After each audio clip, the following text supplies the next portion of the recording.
பிரைசலாட் கர்த்தருக்கு பிரியமானவர்களே, இந்த உடனே மிக்க மகிழ்ச்சி அடைகிறேன். தேவனாசத்த மேலான கிருபைக்காய் தேவனுக்கு நன்றி சொல்றோம்.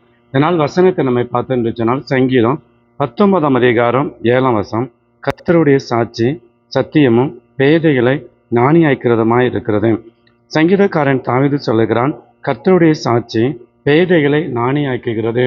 நம்ம ஒண்ணுமே தெரியலே என்று சொல்லாம பேதையா இருந்தாலும் கூட இஸ்ரவேலின் தேவனாய் கர்த்தர் சொல்லுகிறார், நம்மளை ஞானி ஆக்குகிற கர்த்தர்.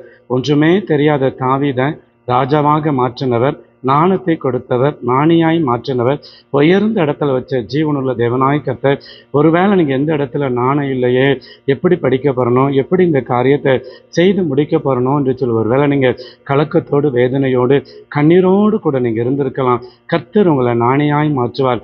அநேகர் ஆச்சரியப்படத்தக்கதான ஆசீர்வாதத்தையும் அநேகர் ஆச்சரியப்படத்தக்கதான உயர்வான நன்மையை தந்து கர்த்தர் உங்களை ஞானியாக்கி பலப்படுத்தி மகிமைப்படுத்துவாராக. ஜெபம். சௌத்தரிக்கிற ஆண்டவரே, பேதையா இருக்கிறவர்களை நாணயாய் மாற்றுகிற தேவனே தகப்பனே, நாணயம் இல்லாதபடி, படிப்பில்லாதபடி, அறிவில்லாதபடி ஆண்டவரை ஊதாரியா சுற்றித்தர எங்கள் பிள்ளைகளுக்கு நல்ல ஞானத்தை கொடுத்து தாவீதை போல எங்கள் பிள்ளைகள் நாணயாய் உயரத்தக்கதான பரலோகத்தின் மேன்மைகள், அற்புதங்களை, ஆசீர்வாதங்களை நீங்க காண செய்யுங்க, பொறுப்படுங்க.